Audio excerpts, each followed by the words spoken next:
Welcome back to the Manor Entropians. Julian McBain here, and we are back on the hunt for migration. But before we get started, if you're new to the channel, welcome to the Manor. Please make sure you take a moment and subscribe down below. We are on the road to 13 million subscribers, one subscription at a time, so make sure you subscribe. Okay, guys, I have one more thing to go through before we get too deep in. I have a big announcement coming up on Tuesday at 7:30 a.m. Eastern Daylight Savings Time on the Aired Out podcast. This is especially important if you are a Vermonter, which I don't know if any of my subscribers are Vermonters, but if you are, please make sure you tune in or watch the replay. It's aired out on Facebook. I'm going to be sitting with my buddy JD Green for about 30 minutes and chatting with him, so make sure you check that out. I will try to get a link posted if possible to my McBain Manor page as well. Okay. Today I want to talk about self-confidence. It is one of the hardest things to cultivate in a person. And once cultivated, it's one of the hardest things to remain judicious with.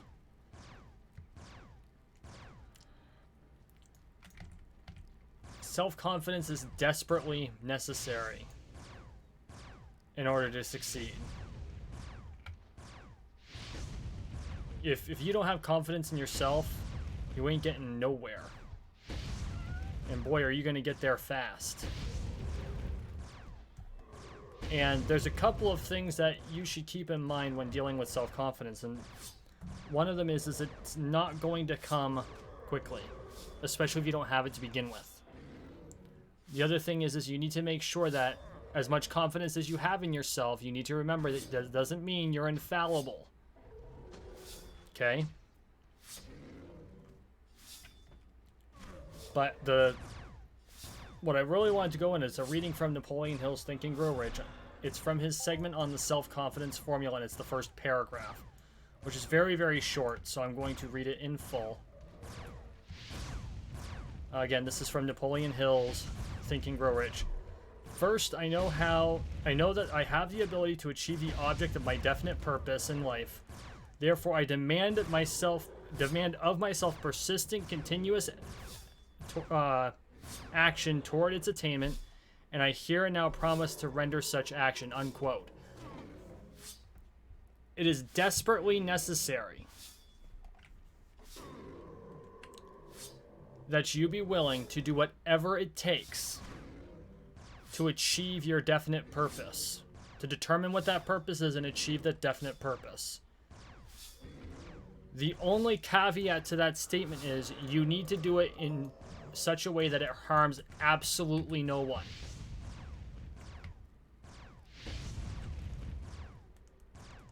Okay? You have to be willing to do whatever it takes as long as it doesn't hurt anyone. To a certain extent, that includes you, too. The premise is anyone else, but to a certain extent, that includes you, because you're not going to do anyone much good if you're not capable of actually doing the thing that you set out to do. And it's also a prescription against nihilism, because your purpose isn't to disappear.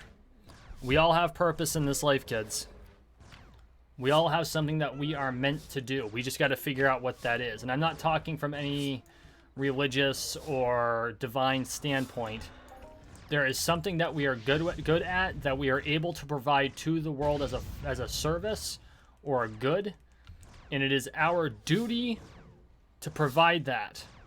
It's a duty to the world because it makes the world a better place, but it's also a duty to ourselves. It's a duty to our families, because when we render service to others, we get remuneration according to what we provide. And with that, we're able to provide for our families. So continuous action toward that purpose is necessary. And you know what? What you think is your purpose may change over time. or what you know is your purpose might evolve over time, is probably a better way to put that. You know, if you had asked me what my purpose was 7 years ago, it'd be totally different. I would say something 100% different than what I'd say now. Because my purpose evolved over the years. 7 years ago, I wasn't mentoring anyone.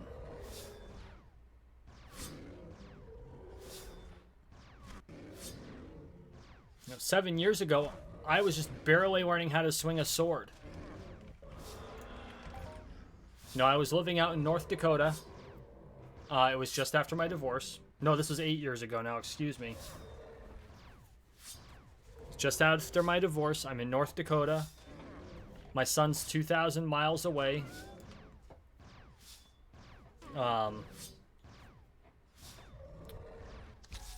And I felt that I had no purpose. And so I started a totally new job. Completely moved industries.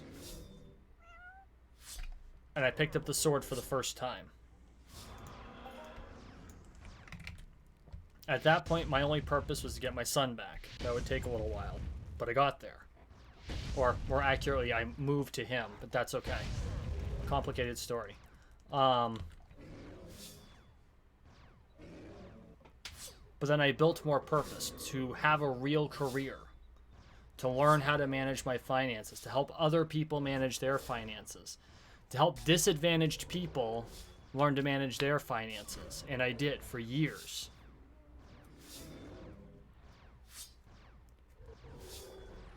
And then I moved back to Vermont from North Dakota, and my purpose had to evolve. It had to evolve.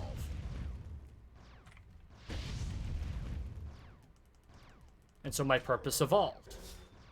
And so I'm still determining the exact purpose I have, because this last year, this last 6 months has really thrown life for a loop. Welcome to 2020. I'm sure there isn't a person listening to this that doesn't just nod their heads knowingly, because this year has just been a dumpster fire. But you can't lose purpose. And while I disconnected from my purpose, I am refining it. Because certain things changed. Certain parts of my purpose are no longer applicable.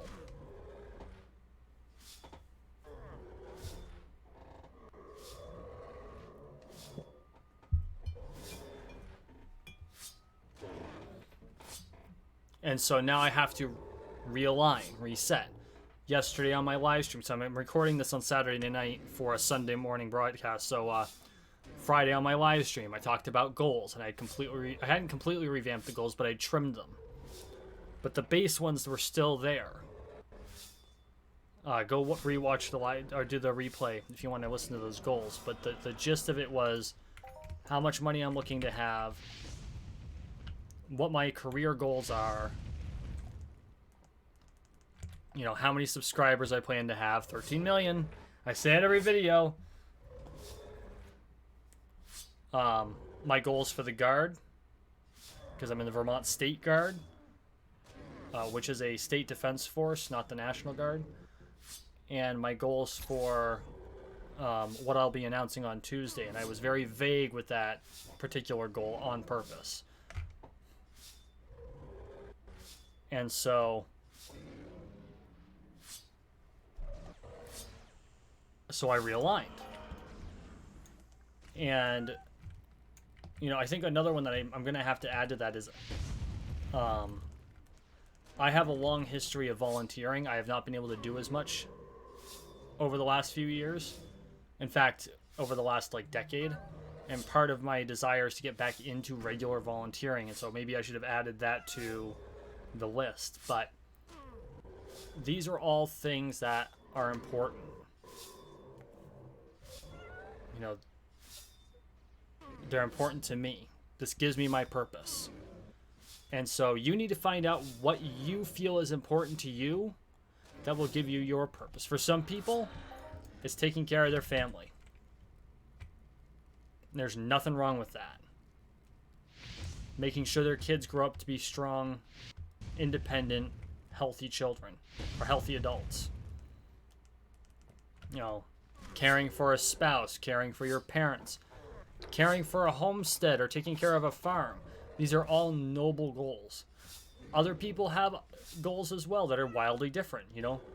Maybe they want to be rich. Maybe they want to build a business. Maybe they want to own a private jet, become a pilot or a politician, or they want to become a police officer. All of these are acceptable, noble goals. You know, as long as your goal does not involve the deliberate harm of other people,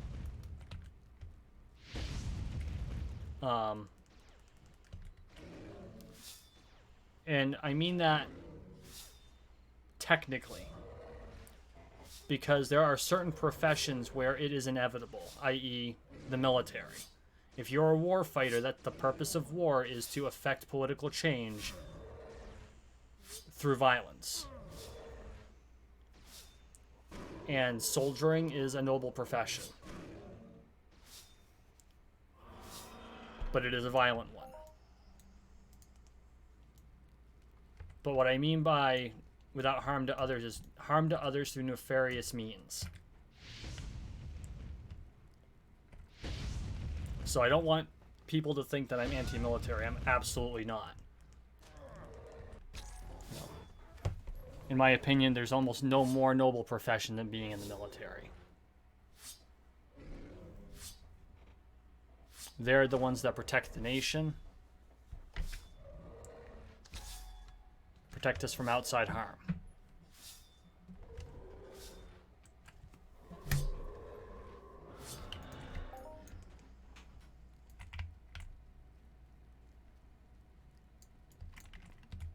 Oops, don't want to get that one. Sorry, didn't mean to tangent like that, guys. Can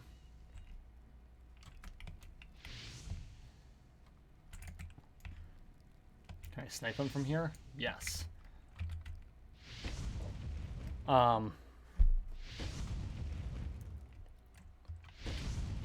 But if you're out there cheating other people, you're stealing from people, you're committing harm to people, you know, that's not a noble profession. Fine, that's not a good purpose to have. And so I would encourage you, if that's what you do, if you are in a profession that seeks to harm other people, find a different one. That's all I can say. That's not your purpose. Find a better purpose. There's got to be something better for you out there. And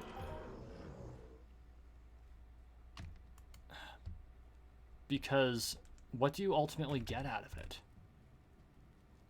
What good ultimately comes of, you know, cheating people or, you know, the classical sleazy salesperson? I say this when I work in sales, but I'm very careful about how I sell things.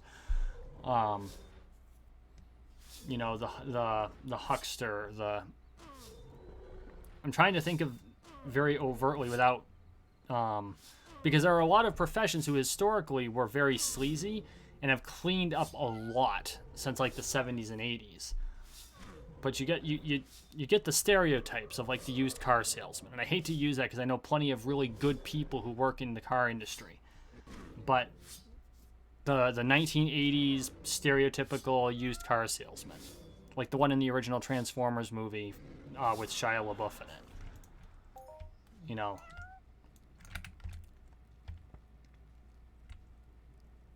Bumblebee had to teach him a lesson.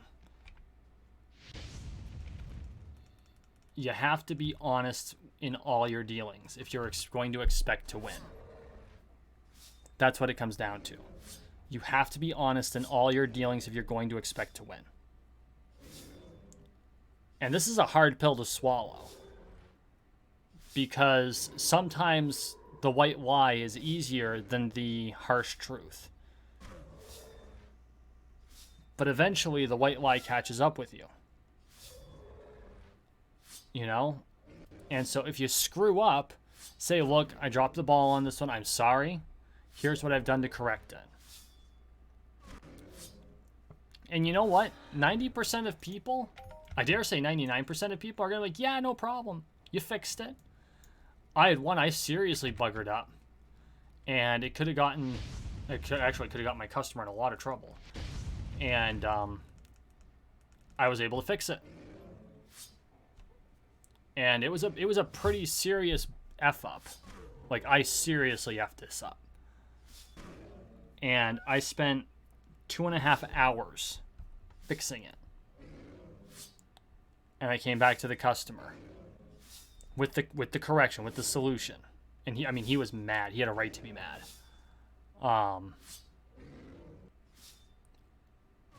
And so after I came back with the solution and I was able to forward the information to the third party that needed the information, he went from being irate to being totally happy. It's like, nope, you're my person for this. You admitted the fault. You fixed it. You fixed it in a way where it's not going to cause me problems. We're cool. And you know what? 99% of people are like that. You just got to be upfront with them. You just got to be able to say, look, I bollocks this up. I'm going to fix it for you. And then honestly put the effort forth into fixing it.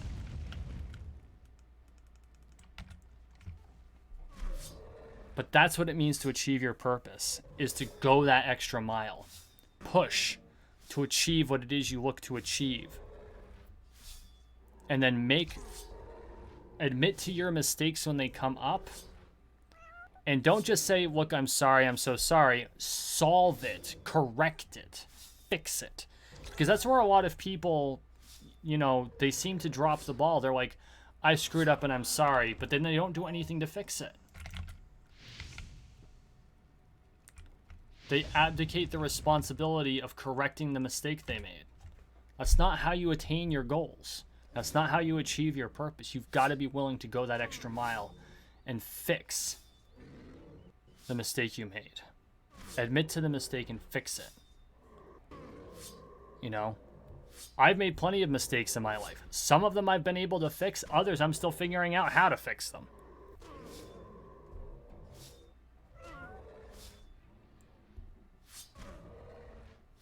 And sometimes there's no perfect solution.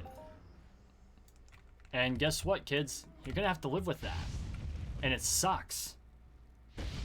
It really does.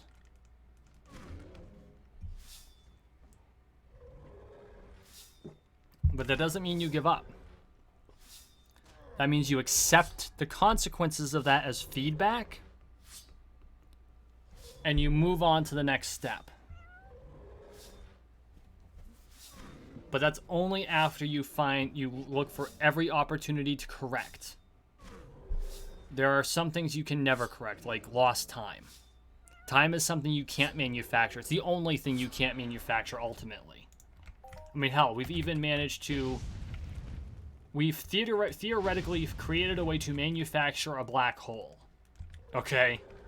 Time is literally the only thing you cannot manufacture. And you know what? I dare say someday we might figure that one out.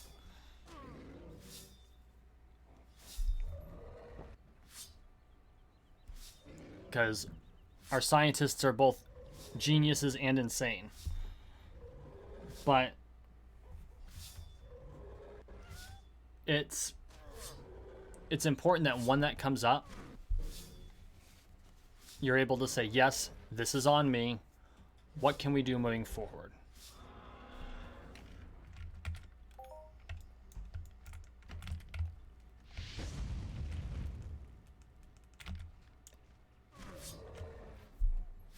And then on the opposite side of that, when someone else screws up to you,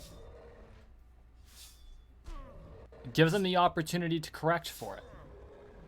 Give them the opportunity to solve the problem they created. It's not hard to do. Takes some effort. There might be some pain involved. And you know what? You might even have to help them. This is especially true when it's your kids.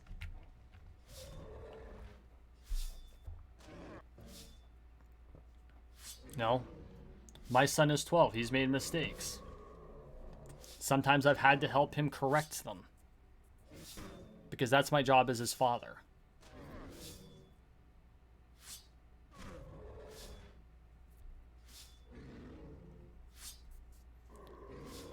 It doesn't mean that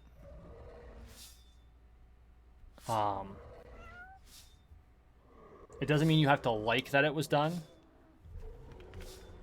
And depending on what it was, you don't even necessarily have to forgive that it was done.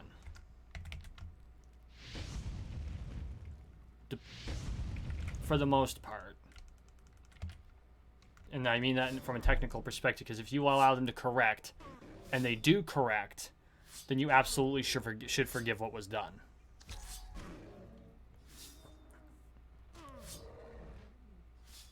But, and that's because redemption is the most important thing we can offer a person for making a mistake.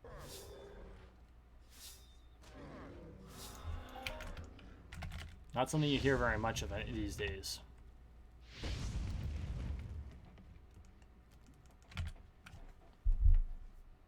And you know, it's kind of ironic. I started on this on finding your purpose, and it really went into how to deal with things when you make a mistake. And this is how you know I don't do this by a script. I really should take more notes. But maybe this is something that we all need to think about right now. You know, people make mistakes. You are going to make mistakes.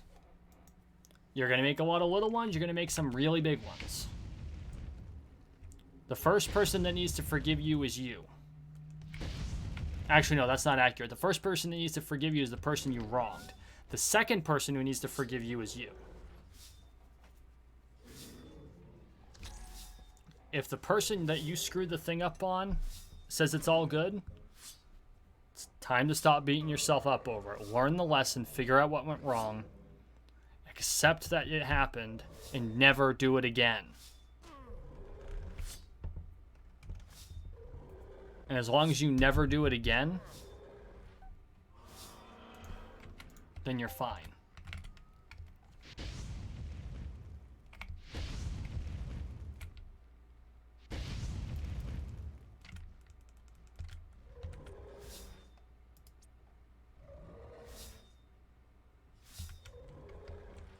Okay.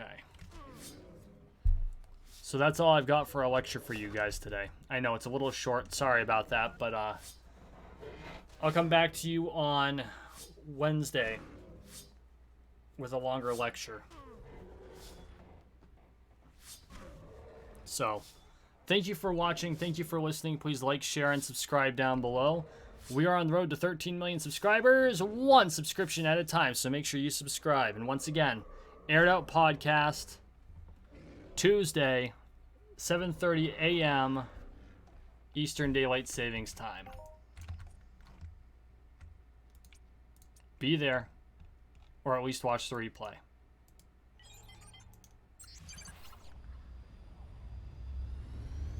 Alright, as always, I appreciate all of the support, and we'll see you in the next one.